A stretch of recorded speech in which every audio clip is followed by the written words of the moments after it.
Just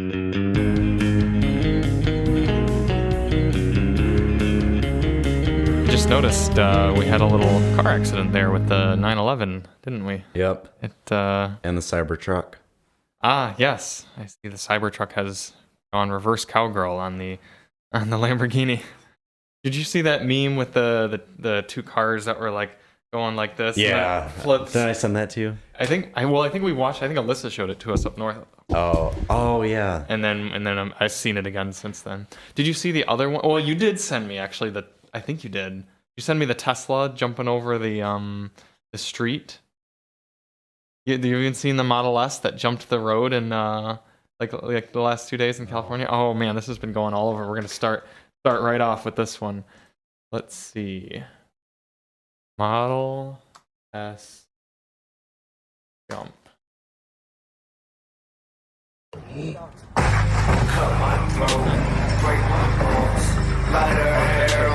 YouTube.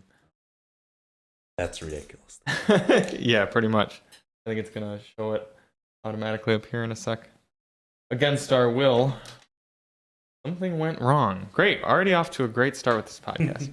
But you did see the thing is someone just launches it over this. Say it again. We have excellent.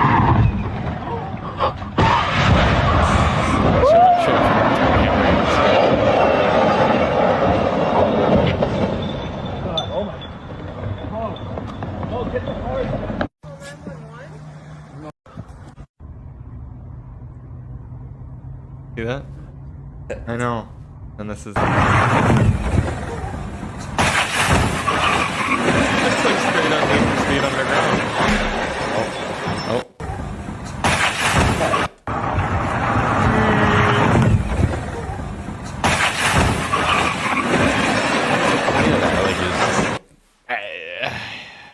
No one knows. People are under. There's like an arrest warrant out for them and stuff. It's idiots.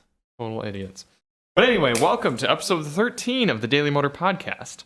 Now, Mr. Brower, unfortunately, did not die in a Tesla accident, but he was driving a Stellantis vehicle this last week, and we haven't seen him since. So, I think the only thing that could be deduced from that is it caught on fire and he burned. So, rest in peace. Chris Brower passed away burning in a Stellantis vehicle. Speaking of Stellantis. Yes? Not the best setup for me. Already kicking off with Stellantis issues. Did you hear about the recall? Oh yeah, what are they recalling now? They couldn't figure out how to do brakes properly because that's such new crazy technology. They have to recall like 370,000 vehicles. Mostly trucks, right? Durangos to Rams. Wow. Jeeps. What did you see? What the issue is? Like what could go wrong? Oh, we should look up. ABS just might stop working. Or ABS just might lock up half the wheels and send it spinning. Stellantis ABS recall. Ford too. Ford and Stellantis recall more than 500,000 vehicles. Why can't we make it through any podcast without ripping on Ford and Stellantis? Come on, guys. You've been building cars for 100 years. It shouldn't be this difficult. Well, then you saw GM, too. What did they do? Well, the paint thing. They're having a class action lawsuit because their paint's peeling. What is going on in the car world? Every single podcast, we have a new piece of... one of the American car brands has messed it up. Oh, look at this one. BMW recalls nearly 1 million cars, most for a third time to cure engine fire risk. Now you can't buy a BMW either. What can you buy? A Toyota. Pretty much just Toyotas and Hondas. Teslas, too. You can buy Teslas. You're right. You can buy Teslas. Volvos. Yep. Thankfully, less urgent. It involves an ABS light that won't illuminate if there's an issue with the anti-lock braking system. So it's just the light that doesn't work. But knowing Ford, that could lead to me. Well, that was Stellantis, actually. What did Ford do? Ford has to recall F-150s that their windshield wiper may fail. Oh. How do you, it's not a major thing, but how do you screw that up? Well, it's probably a supplier thing, unfortunately. My Ford Explorer has the best windshield wipers I've ever had on a car. Really? And it's a 2000. They wipe all the windshield? Yep. Got a new haircut recently. a little short on the sides, but let us know in the comments what you think. Anyway, let's get off Ford and Stellantis for a minute and get back to Stellantis. We just had the Jeep Grand Cherokee L. What did you think? I'm going to try and be nice about it. Yeah. It drove really, really well. I agree. The air suspension was cool. The beautifully styled interior. Yeah, we had the Summit Reserve, and it had the beautiful interior wood grain. It was so really comfortable. Nice. It was like almost a dark, like a light brown cross stitching that almost matched the wood. I love the engine. Yeah, I love the 3.6 liter. transmission. The steering was ridiculously direct. The engine sounded really good too. Yeah, that 3.6 sounded good, and we noticed the air suspension kept the vehicle remarkably level. It did. Cornering and For everything. how long, I don't know. But here's the thing. The first time I drove it, the screen would not undim. So it was super dark in the middle of the day? Yeah, super dark, and I messed with it, and I just cannot. And then I shut it off and turned it back on, and it was fine. Sure. Then we had the Jeep Grand Cherokee a few months ago, and it wouldn't start on us. Yeah, entirely dead. Wasn't working. Mm-hmm. So, great car. I would not recommend buying it, though, unless you had...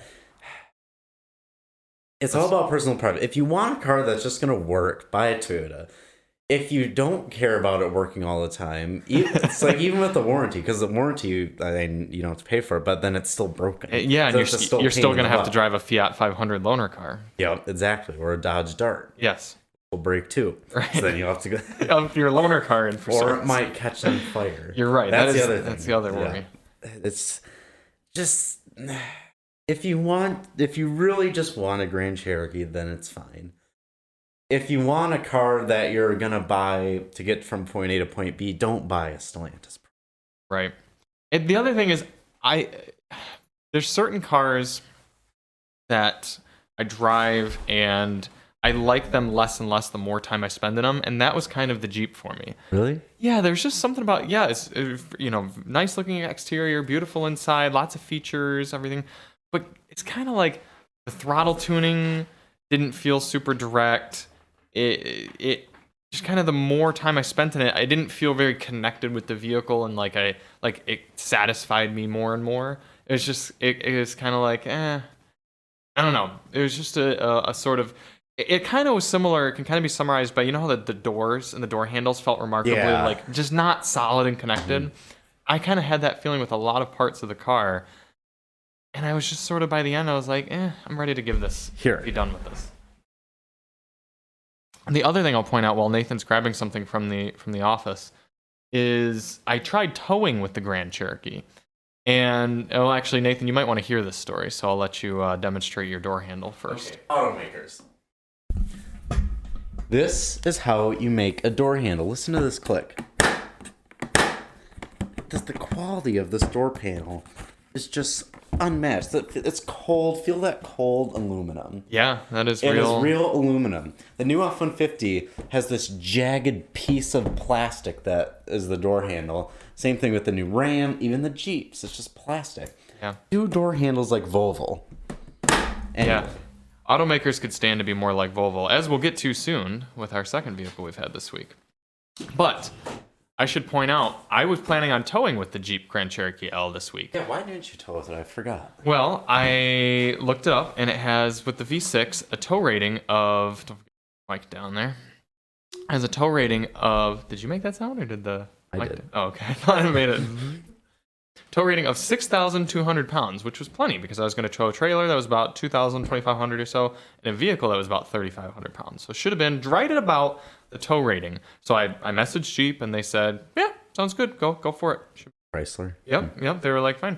So I get here, I hook up the trailer. The air suspension is really nice. I've towed with Chrysler vehicles before. We had that Ram with the air suspension. Yeah. It's awesome for hooking up trailers because you can kind of line everything up and then just go psh, and have the car lift itself right up onto the trailer. You don't have to crank, lift the trailer yourself or lower it.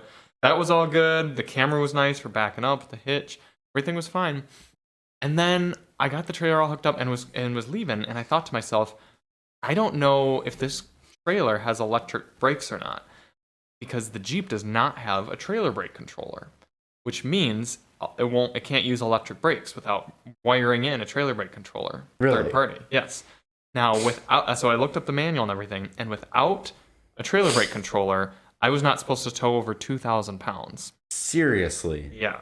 So I got all the way up about 20 minutes from here, Whitmore Lake exit, and I pulled off to the trailer shop there and asked them, does this trailer have electric brakes or hydraulic brakes? And they said they're electric. So I had to turn all the way back, and I couldn't tow with the Grand Cherokee because it didn't have a trailer brake controller in it. Oh. So it doesn't matter, even if your tow rating for the vehicle is, say, 6,000 pounds in this case, it doesn't have a trailer brake controller, you can't use electric trailer brakes. So something like our boat, that has hydraulic brakes, that would have been okay. Yeah. Surge brakes, but not this trailer. So guess what brand of vehicle I had to use instead? Toyota. Yep. What else with the Jeep? I think you kind of summarized it well. It's just like if you just want that car, I mean, it looks nice, it drives great, it's great features, well priced. I mean, this one was like 67 grand, but it was top dog. Yeah. And still compared to a lot of the other competitors at that price, I mean, it's fairly competitive. Yeah. I don't think I'd buy one though. I would only buy one if I wanted a Grand Cherokee. Let's see what else is in that segment. Mids. Oh, and now my keyboard. Why isn't my keyboard working?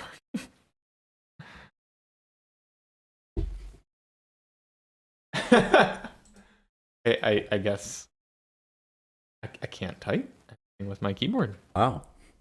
Why? I guess my keyboard was made by Stellantis. This is there we go. Mid-size cross. Not a mid-size crossover. What else would you call it? A full-size SUV. Mid-size crossover. It is the third row, and it's enormous. Mid-size crossover. It is what? It's right there. That is baloney crap. Full size is like Expedition, Explorer, or not even Explorer. Expedition, Tahoe, Suburban, full size. Like there's nothing above full size. That's definitely not a crossover though. It's body on frame. Or sorry, it's not body on frame. It's unibody. Unibody means crossover. Serious? I don't understand. It's SUV in general. Most people understand it to believe it's a body on frame, like a 4Runner, Tahoe, like it's a truck chassis with the body on it. Crossover implies unibody. Huh. Anything from a Kicks all the way up to an Explorer. Huh. Yep. 4Runner dead last according to Car and Driver. That's fair. Murano pretty low. Acadia, yeah. Traverse, yeah. Ascent, good. Hate the Ascent. Venza, that's surprising. Also, Venza should be in compact, but okay, Car and Driver. Edge. It is big. Yeah, but it's the same size as the RAV4. The RAV4 is a compact. I think it's bigger, just bodies. Yeah, that's fair. Blazer, bulky. yeah, that makes sense. Cross Sport, yep. Atlas, yep. Durango, okay. Pilot. All right, let's start off with here. Would you take a Durango or a Grand Cherokee? Oh, Grand Cherokee. And it's still. Get something? Pilot, okay, fair enough. Explorer. Would you take an Explorer over a Grand Cherokee? Nice Platinum Explorer. They're both terrible. Wrangler. They're both so bad reliability-wise. You haven't driven the new Highlander, I don't believe, but... I do love the Highlander. Do you? If I wanted a car to get from point A to point B, then yeah. Highlander. Which is funny, because that's what Chris Amos at the Topher just bought. So, really? Yeah. Well, the thing is, though, I would not... And Lexus versus Grand Cherokee. You're right, Grand Cherokee is definitely... But, I mean, the new Highlander, have you seen, like, the interior of a Limited? It's beautiful. But, yeah, you've sat in one. Yeah, but that's what Lexus is for. Yeah, I suppose so. Nissan Pathfinder. The new Pathfinder is actually really good. I don't think you got a chance to drive that one when we had it. But it's really good. Santa Fe, okay. Passport, okay. How does Car and Driver have the Passport so much higher than the Pilot? They're practically the same car. Pilot's just a little longer. Sorrento... Oh yeah, we just had that Sorrento. Which would you take, Sorrento or a more base Grand Cherokee? You got a Sorrento? Yeah, it was a plug-in hybrid. It was white. Oh, the one months that ago. smelled. Yeah, you didn't like the smell of it. I'd take the Grand Cherokee. Yeah, I'd have to go with the Grand Cherokee. So uninspiring of a thing. We already know what your answer to CX-9 would be. It's such a piece of garbage. There you go, Grand Cherokee and Grand Cherokee L. Car Driver places fourth. I think that's probably about where I would put it too. Bronco. What? I'd take a Bronco. I would take a Grand Cherokee. The unreliability. You're right. I would take a Grand Cherokee. The roof that disintegrates. Get the soft top. The horrible road noise. The horrible fuel economy. Right. Okay, here's one. Palisade. Palisade or Grand Cherokee? This is good because we just had the Palisade calligraphy. I didn't really drive the Palisade, though. I thought you did a live drive with us. But I didn't drive it on my own. Oh. Yeah, I did. Yeah, you did. They get kind of forgettable, though. They are very forgettable. And for that reason, I'd have to go with Grant. It's really nice. I think I'd take the Palisade if I were going to own it for 5 years or more. Definitely. Yeah. Plus, you get a 10-year warranty of those. Right, exactly. Let me guess. Wait. Oh, damn it. I was going to guess Telluride, too. Yeah, well... Yeah, I would take a Telluride over a Grand Cherokee. But again, only if I were going to own it for more than like 3 years or so. The Grand Cherokee is much nicer in the top trims than a Telluride, but also much more expensive. Yeah. Telluride tops out about 50 grand. Yeah. Telluride really is like Kia's Jeep. Yep. Overall, Grand Cherokee L, good car? I would say so. I'd say so too. Because when we're kind of talking good car, the things we focus on are, 1, how well does it fit its mission? 2, how is it to drive? And 3, what would it be like to own? And I think we agree it's very nice to drive. We agree it fits its mission very well. The how is it to own, that's where I think it would fall a little bit short. Yeah. But I would still give it just enough to give it a good car. And maybe after a model year or two, maybe Jeep will iron out some of the issues. I don't know. Nathan is not encouraged. I mean, they can't do anything right. It's just all Jeep dismal. knows, all Chrysler knows is how to put a big engine in an old car and make it go fast. In an old Mercedes. They're pretty much just redneck tuners. Yes. Let's see how much horsepower we can sell out. Slap the Hemi in it, throw a supercharger on it. Let's keep it rear-wheel drive so it's still slower than half the sports cars out there because it can't hook up. We love you, Stellantis. But I mean, they can't even do anything right. I know. The other car we had this week is the Volvo XC40 Recharge. Very good car. Very good. I spent quite a lot of time, and I actually ended up doing 2 range tests on the highway. Really? Why is because that? I set out to do the first one, and it was raining very hard, and I didn't think it was fair to report the highway range in the rain, because when it's raining, you get more rolling resistance from the water on the road, and your range goes down. So I got 170 miles of highway range in the wet, and 185 in the dry. 15 extra miles is about 10% difference. Huh. So not huge, but it is important. I think the biggest takeaway is if you are going to road trip in an electric vehicle, what you should know, do not plan on getting to any of your charging stations with anything less than 10% battery. Because that means in a perfect case scenario, dry, warm out, whatever, you'll make it there with 10%. Worst case scenario, if it starts raining, you had a headwind or whatever, you'll make it with 0. Yeah. And you'll just barely. And that happened. Excuse me. That happened with us in the Tesla. We're going down and we rolled into a charging station at 0%. Wow. Because of wind and cold. So that was fairly interesting to kind of test those back to back. 170 miles on the highway is not a ton for a $60,000 vehicle. Which is probably the XC40's biggest flaw is, let's check the range real quick on some of the leader cars right now. LEADER. Fuel.gov EV.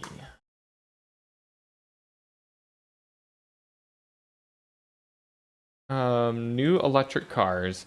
These are the most efficient, not necessarily the longest range, but the most efficient with electricity. And a lot of people forget this. You get an electric vehicle like a Hummer. Sure, maybe it's got 300 miles of range, but it's still horribly inefficient. And you're going to be paying like 3 times your cost to daily drive as you would with something like a Tesla. The most efficient electric car for sale right now is the Tesla Model 3. 142 mpge combined, 133 on the highway. And then you got your Hyundai Ioniq Electric, it's the next most efficient, and then your Lucid Air, next most efficient under that. So let's just say you got something like Tesla Model 3 long range. 353 miles of electric range versus the 220 estimated with the Volvo XC60. And the Model 3 long range starts at what, 55 grand? Yeah. That's what I said about the Volvo, and the reason why I wouldn't go with Mach-E is because Ford can't even make windshield wipers. So, I mean, I've pretty much written off any thoughts of buying any Ford at this point, like, unless it's an O2 Explorer. Or Maverick, because then it's so cheap that it's like less of a big deal. I'm probably going to eat my words, but how can they screw that up? Yeah, I'm sure some supplier just screwed something up. I don't know. But yeah, I'm with you. I would say the Volvo is the perfect car. If you're going to spend the money anyway, if you want an electric car but don't want to step up to all the crazy tech of the Tesla and just want a more traditional vehicle. But what about the Hyundai Kona Electric? More range, less cost, more efficiency. The Volvo only gets 79 mpg.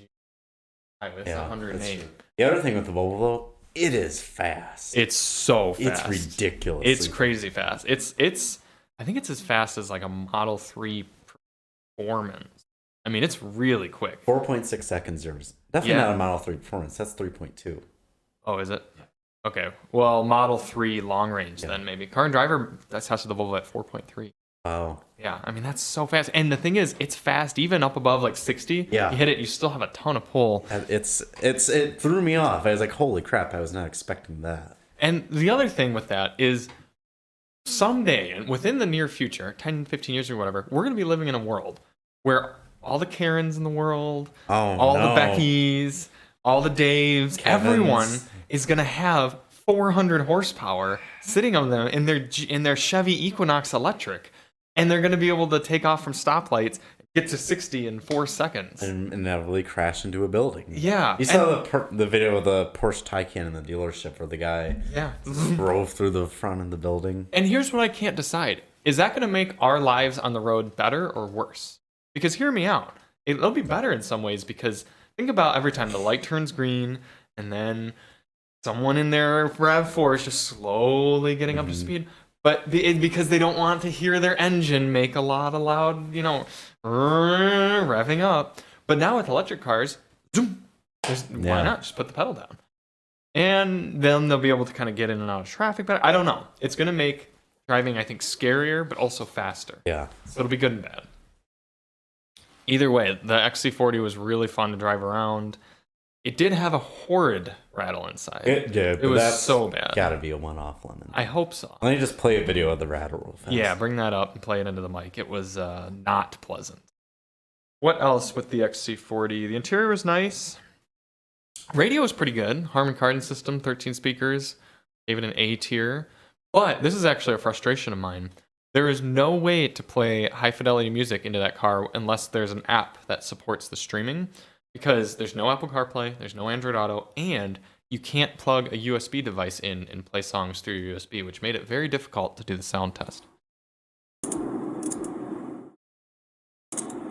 That's literally the sound you hear just driving the car around. Nathan's not tapping against anything. He's not.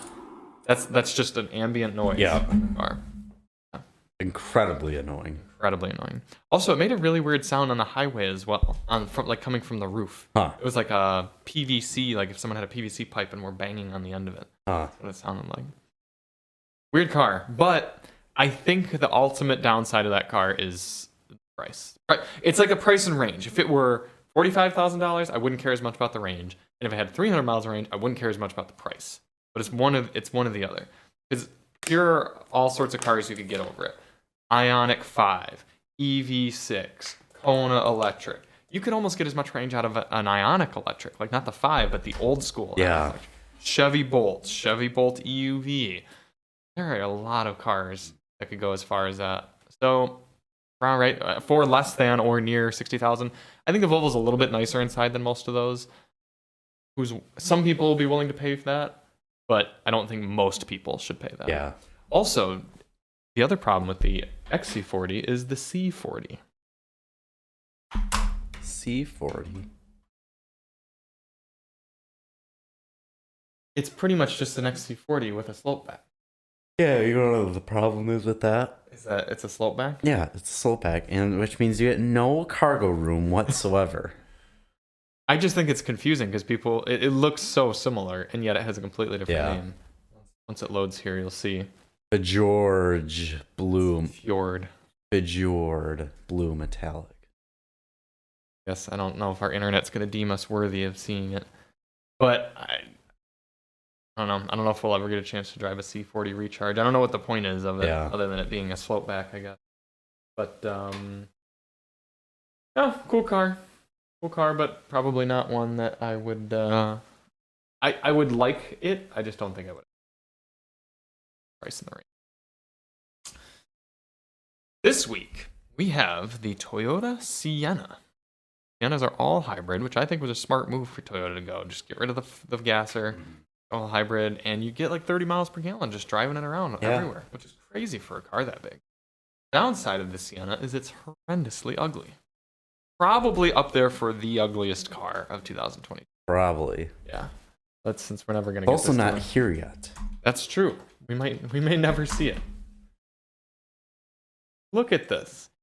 Ew. Maybe it's a good thing it's not here. It looks like a weird... I know what it looks like. What is it? The fighting Pokemon. Yeah, I know. There is definitely a Pokemon that it looks like. Is it the Exploud? No, it's the one with the big gloves, and it was in Gen 3 Emerald Sapphire. The purple one? No, it's the looked like a human. Looked like a sumo wrestler. Oh, I think I know who you're talking about. Yeah. It's. I mean, I guess maybe they just thought all minivans are ugly, so they should just not care. But you know, a Chrysler Pacifica doesn't look. Yeah, it looks really good. The Kia. Yeah, the Kia's. Already forgot that. Carnival looks very good. Look at that. Honda Odyssey looks good. You're right. All the other minivans look okay, and yet the Sienna's horrendous. They took the girl from the Maserati and slapped it on there. They really did. Stellantis. But those catch on fire. The Sienna won't. The Sienna will not catch on fire, and it will get excellent fuel economy without having to be a plug-in hybrid. Yep. What it doesn't have is stow-and-go seats, but nothing does outside of the Pacifica. So it's, do you want extra cargo capacity, or do you want to die? Right. Or do you don't? Do you want extra, or do you want to live? Yeah. Do you want to live? Yeah. Do you want to be able to store your seats down and then burn? Or do you want to be able to drive somewhere, actually own it for probably 300,000 miles and have very few, if any, issues? I suspect it'll be good. I've driven the Sienna before, but it's been a while, so I'm looking forward to getting more time in it. We're going to do a redux of the fuel economy test as well. I'm going to film a backseat review. Just kind of back of the car in general review. That'll be nice. We also, if you're catching this podcast right as it comes out, we will be live at 4 p.m. Eastern time today with a live drive of the Sienna, so that'll be fun. Today? Well, today when the podcast comes out.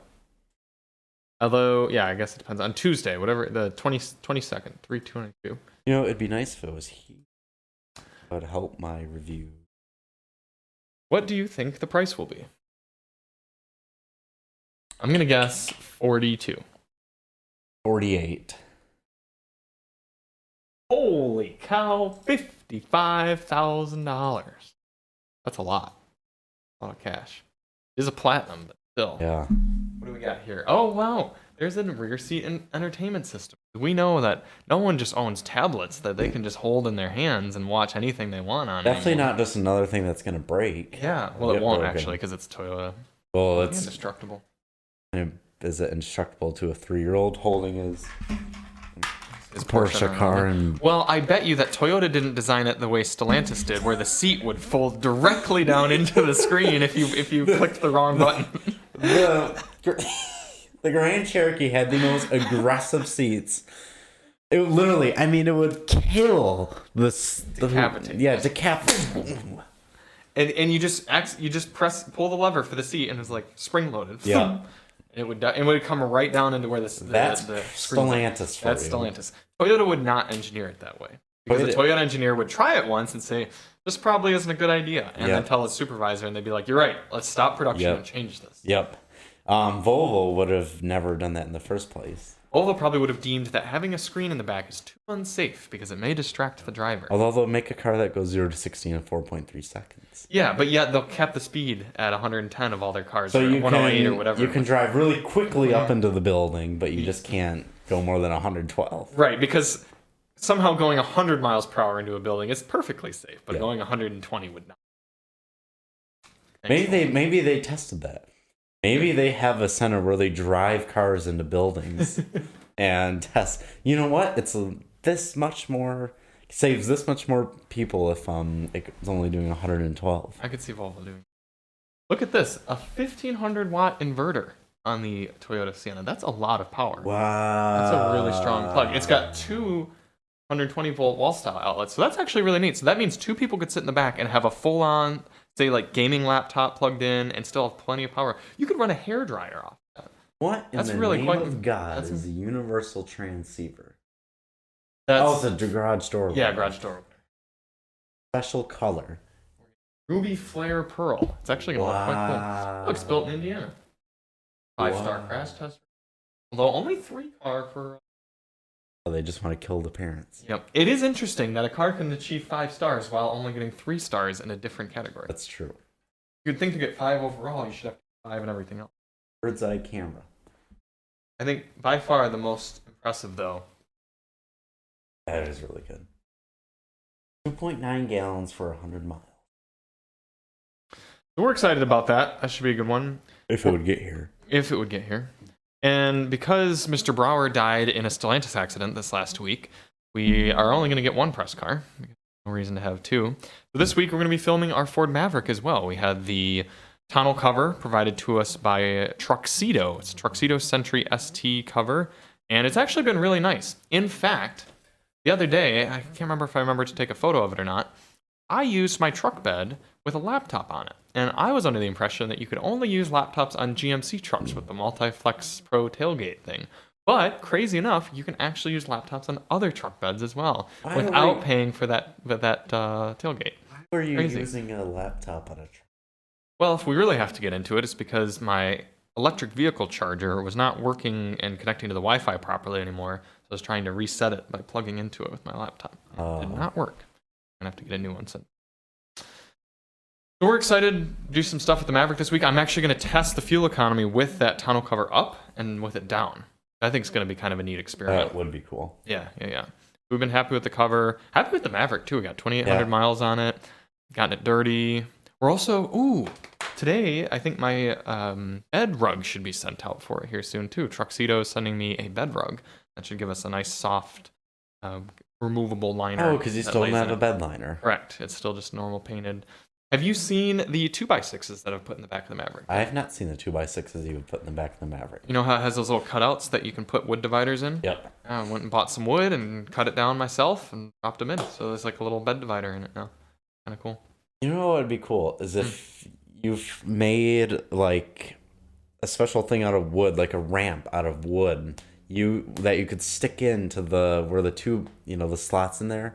Well, I have actually thought that because these are kind of like that. There's 2 pieces, so you could kind of use it as a ramp. The only problem is they're quite short because the width of the bed is only 50 some inches. So, I mean, you're talking about boards that are only this high. So you could use it as a ramp if you pulled the truck up to some sort of berm or something. You could absolutely do that. But it would be hard to go just from the ground up to it. Yeah, but I agree. I did think of that as well. The Maverick has been absolutely no issues. Fun to drive around. I know we get on this over and over again. In fact, Nathan just had a short that went up last week about how bad the Michigan roads are. Maverick is so good for it. It's just over everything. The ride's a little firm, but I'd rather have firm and intact, if you will, than soft and broken on the side of the road. I did see a... Now, before you continue this story, what brand might you be about to tell us about?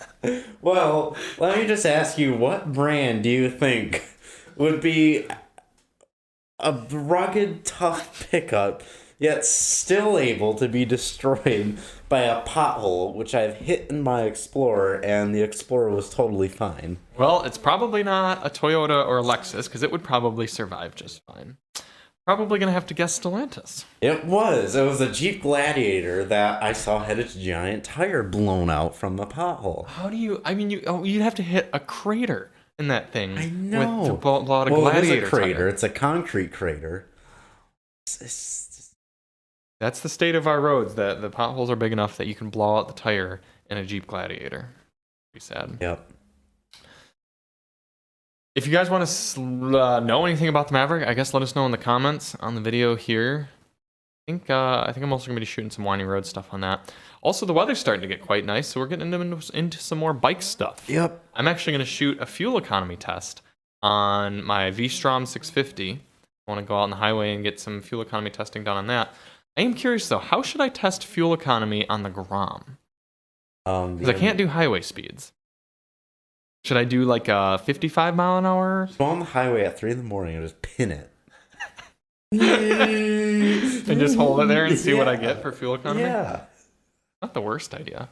The other tough thing with the Grom fuel economy, well, I guess I can just top off the tank, so it's not a huge deal. I was going to say, because it only holds like a gallon. Yeah. So how am I going to test from the tank? But what I'll do is I'll top it off. I'll go out. I'll do the loop. I'll come back and I'll top it off again. How much it took. I think I should do some sort of like 45 mile an hour mixed driving loop with the Grom. Just do the test loop. Just keep doing the test loop like 10 times or something. Yeah, go around and around and around. Yeah. Well, I have a 6 mile loop that I use for the electric vehicles for my 35 mile per hour like mixed driving, and it's kind of it incorporates some of the test loop and some areas around here. Maybe I'll do that with the Grom. I'll test 35 miles, so roughly maybe 40 miles, Yeah. and then I'll come back, top it off, and see what we get. Because the Grom should get over 100 miles per gallon. Definitely. Yeah. Pretty awesome. Also planning on doing a moped comparison. Yes. Yeah, we need to get our helmets hooked up properly and go out and compare our super cheap $750 Tao Pony 50 versus also cheap but more expensive when new Honda Ruckus. Yep. What are we going to compare? What should we like? What should the criteria be? I think a good, I guess, general like question would be: is it worth to buy, spend less money and buy the Tao, and pay less, or is it worth it to step up to get a nicer Japanese one? Right, because what does a Ruckus cost right now? The Ruckus costs $2,700 plus $200, so really $3,000 for a new Ruckus, and you're not getting any storage under there. I've always thought that was silly with the Ruckus. Yeah. In fact, I wouldn't even get a Ruckus. I would get the Honda Metropolitan. Actually, I wouldn't get either of them. I'd get a Yamaha Zuma. Yeah. But the Metropolitan's essentially the same. Oh, that's cool. Yeah, it's a little cheaper than a Ruckus. To be fair, the Metropolitan's not going to have as much suspension and tough tires as the Ruckus. No, the Ruckus has no suspension. You want to know how I figured that out? How did you figure that out? Well, so Honda apparently can't make wheels. Look at the wheels on that. Those look like aluminum alloys, and they're tough. I hopped a curb on our Ruckus last week, and I landed, and the wheel actually bent. It collapsed in the middle, and it locked up. I went flying and destroyed my arm, and also destroyed part of the thing. So once we get that fixed, we will get a new or do the review. But it literally, that's been my biggest complaint. The ride on that is so harsh because there's literally like no suspension. It's got big tires, which helps, but not really that much suspension. The Tahoe, on the other hand, has really good suspension that absorbs most of the bumps. Yeah, it's probably the bumps just kind of go into the plastic and get consumed somewhere in there. It does ride a lot better. Oh, sorry, I didn't realize this was the wrong opening up. It to be the same tab. But it looks like you can get a Tao 50 from a dealer, actually, pre-assembled for about $900. Yeah, well, actually, with shipping, you about $1,000 or so for a 50cc moped, and you can pick out all sorts of fun colors. This is what ours looks like here, up in the red. I don't want to just go get it. Just pull it in here. Well, a lot of people are only listening, but you could get a Tao Tao for $1,000 or a Ruckus or Metropolitan or whatever for almost $3,000. I will say the Ruckus is faster. It's more. It does feel more premium to ride. Like even the one we have that's been beat to shit still feels better. Yeah. Than yours, which has been beat to shit. But I think for most people at this price point, unless you lived in maybe like New York or Italy or something where you did plan on using the moped as like a daily driver or maybe college campus, I'd still probably just because save money and that thing can hold a helmet. Well, so could a Metropolitan. Yeah, I'm saying if you got like the Honda Metropolitan, which is still $2,700. Yeah. The other thing I will point out is you get a longer warranty with the Honda. You get like a full year actual warranty where you could go to a Honda dealer. They'll take care of things for you. They'll fix it up, tune it up.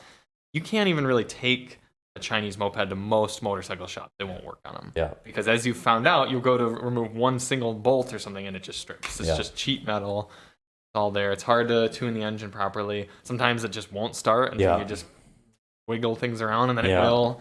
But again, if you're just looking for cheap, fun type transportation, get the Tao Tao. If you babied one of these, it would be better.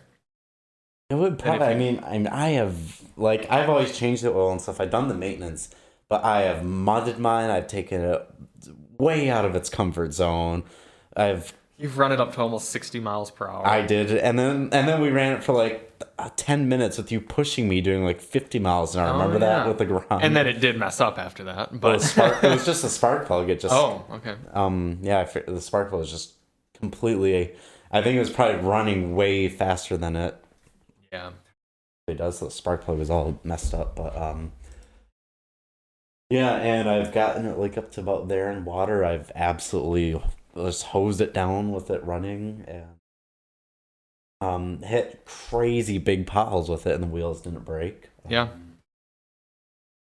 I would, I think unless you're the type who just wants to buy something as regular transportation and has no interest in fun or doing things for yourself. It is fun though, no, I'm saying that's when you buy the Honda. Is if you're not really cared about the fun aspect, you need like actual just like hands-off transportation. Yeah. That you're gonna go to the dealer for and everything like that. But if you're gonna own it and actually have fun with it and work on it yourself, just get the Tao Tao. Mm-hmm. Or get a Zuma instead of the Honda. Yeah, but the Zuma's still gonna cost $2,600 probably. I'm talking about compared to the Honda. Oh, Honda Metropolitan or Yamaha Zuma. Or there's the Yamaha. Doesn't Yamaha make two of them? Zuma and the. I remember. Have a Honda Metropolitan. No, I had a Yamaha. I'm blanking on the name. What's the other name of the? Oh.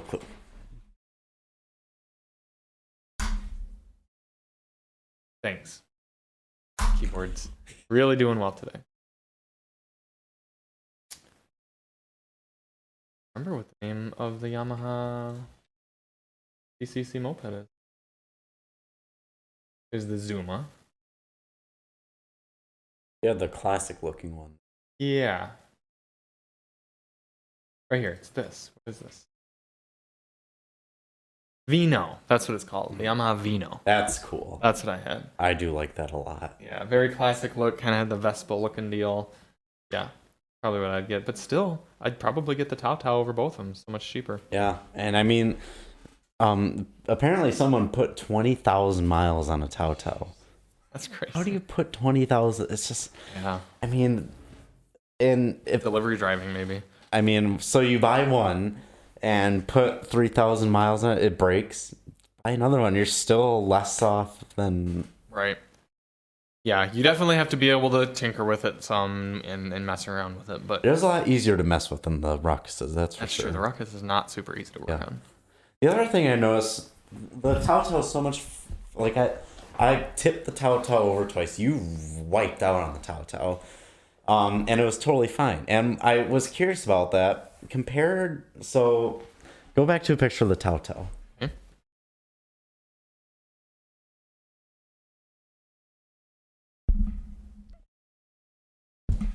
So on the Tautau, you can see, it's kind of difficult to see from here, but the bottom frame right there sticks out past pretty much most of the body.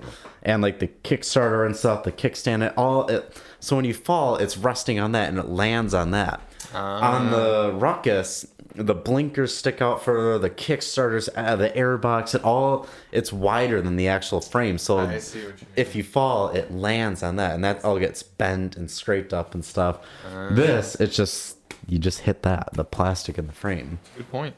Yeah, and I think you would get that a little bit more with something like the Metropolitan or the Vino as well. It'd be a little bit more encased. The Ruckus is just a weird design. I don't know why people like them so much. I think it's just because they look cool. Like the Jeep Wrangler.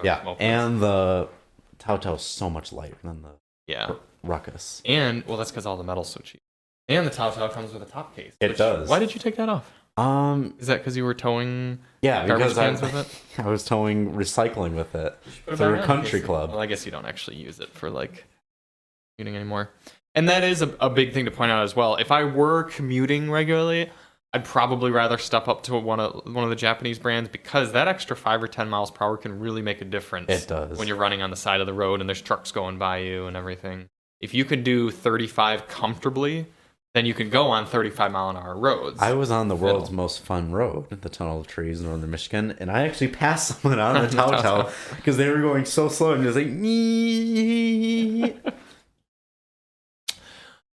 I think for me, when it comes to like Chinese motorcycles, dirt bikes, all these things, if you're going with something smaller and lower speeds and lower stakes, I'm fine with it.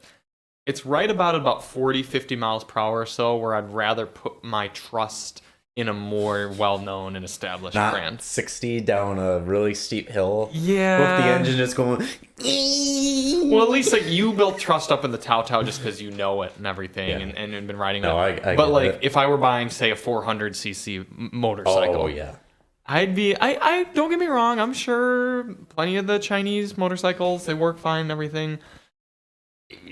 I'd probably be willing to pay an extra 20% to just get like very established Honda CB500 or something and just run on that. So cheap stuff, go cheap. When you're going a little more expensive, step up big time. And I will have to say, it's so good for... It's so much fun for the money. Fun for the money. We paid $500. Yeah, we paid $500 and it had like 30 kilometers on it. And I mean, it's literally done everything out of its comfort zone. It's just... And it still runs out there. I wrote it today to go check the mail. And it's still not even legally in our name, is it? We had it for 2 years almost. I've been parked at intersections and the cops pulled up behind me and I'm just like, is he going to notice that my tabs are outdated? And then when he pulls me over and said, can I see your proof of ownership on this or whatever? No, you cannot actually. Doesn't exist. Oh. Yeah, that's been our life on 2 wheels and 4 wheels. And actually, my feelings on cheap versus expensive kind of translate to 4 wheels as well. Because I'm more willing to gamble with a cheaper brand like the Ford Maverick or whatever when it is a cheaper car. Mm-hmm. But like you said with the Mach-E, if I'm spending 50, 60 grand, probably going to get something else. And the more technologically advanced it gets, the more stupidity there is. Like if you bought a more expensive Chinese motorcycle, are you going to trust their ABS system as well as you're going to trust like Honda's ABS? Yeah. Probably not. But anything else going on in the car world? Should we do a Copart section? Oh yeah, we should check out Copart. I'm going to go to the bathroom. Okay.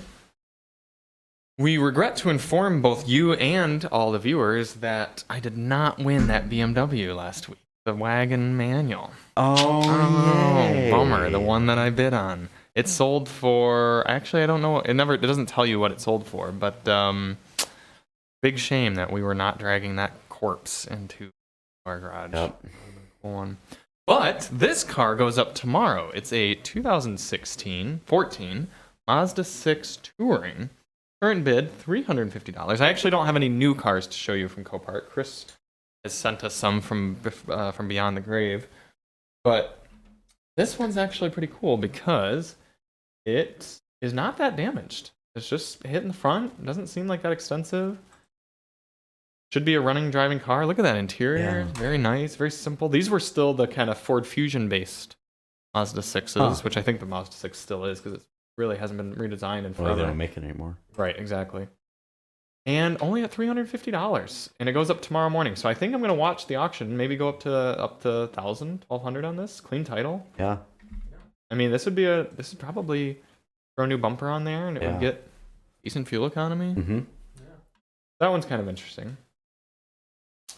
Other next one here, C-Max, run and drive, mechanical. This one has been listed for so long, and they've keep slowly dropping the buy it now price. I have no idea what's wrong with it, but every time it doesn't actually sell. But it's only at 300 right now. It goes up on Wednesday. It's in Flint, so I'm not quite as tempted to buy it as the ones in Detroit, but I almost feel like it would be worth rolling the dice, you know? And just kind of seeing just be a cool one. There's not a C-Max plug-in, unfortunately. Energy. But it's tempting. I wonder why Ford doesn't make the C-Max over here anymore, or sell it over here. Probably didn't sell super well, and now they have the Escape hybrid, and that probably sort of covers for it. This one is a little interesting because it's only got 2 days left, and it's at $0 for bid. It's a Skidoo 2017 Skidoo MXZ, and is it an X? That's an X, yeah. Yep. X package. $850. Yeah, it's an 850 E-Tech. So that's the most desirable motor that they made back then in 2017. And this seems to be the extent of the damage. Except the tunnel. You think the tunnel's twisted? Yep. Look at that. That looks pretty straight. Look twisted from back there. Maybe not. Yeah, I mean, it doesn't look like there's really any rear missing a damage. tail flap. Right, the tail flap is missing. That's a little suspect. And other than that, I mean, even if this engine itself worked, you could drop this engine into something else. I wonder if it would fit in my snowmobile. It'd be kind of cool. Yeah. But I'd just be curious if it went for like less than $1,000. Seems like it'd be worth it. Run up in the Maverick, pick it up. Yeah. Oh, what about that LeSabre? We'll get there. We'll get there. Minimum bid. To buy it now is $3,800, but I think it'd be worth. I'm eligible to bid. Worth putting a bid on it. And here's the thing: they say that it doesn't run and start, but I bet you they just didn't know how to jump it. That's definitely a possibility. Because I don't think one like this would have a pull starter on it, right? Nope. Because it would have been right here. Yep. Yeah. So I bet this just sled actually runs fine. So I think I'm gonna bid on that one. But this is the one we found weeks ago. It's a Buick LeSabre from 2005 with only 8,000 miles on it. I forgot about that one. But unfortunately, the current bid's already up to $2,000. And it's in Pennsylvania. I don't know how much I'm willing to pay for this, but I'm tempted to pay a decent amount of money because it is so clean. It is literally an 8,000 mile car that for some reason is at Copart. Super clean. Probably just some old lady has been sitting in a garage for its whole life. That's actually kind of a downside, though, is I bet you this car is sat so much, it's probably not good for it. Yeah, probably. Yeah. But lines are probably shot. Right. Also, I'm not a fan of silver. I'd rather it be beige for a car like this. You just want it to be as old looking as possible. Exactly. I would also take white. Other than that, stall cars and stuff that have not sold yet, or are not even up for listing. But, like I said, we have a few suggestions from our beloved Mr. Brower that he left for us before he burned in that Stellantis vehicle.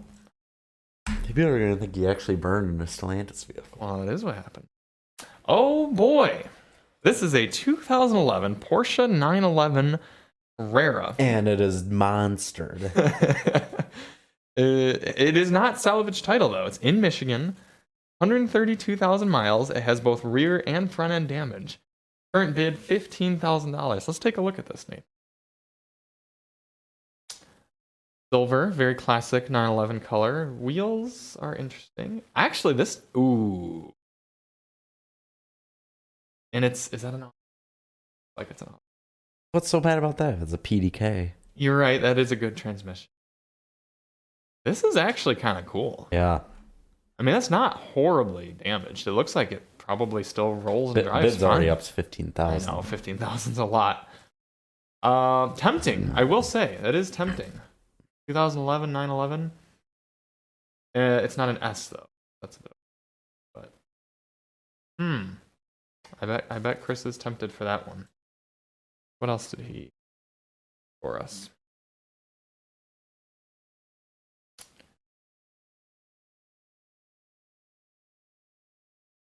Oh, he's got a LeSabre for us. What do we have here? 2003 LeSabre Limited. So this is the upper trim. It is in Flint. Good sign. Run and drive. Front end damage. That does not look to be very much. Is that an airbag? Let's see. Ooh, yes. The airbags have deployed. That's not fantastic. I wonder if it just hit a pothole. Well, it's in Flint, so it probably got shot. Oh. Yep. As we are loading the 360-degree view to view this beautiful Sabre. Of the white just looks so trashy in the back. And I'm not a fan of those wheels either.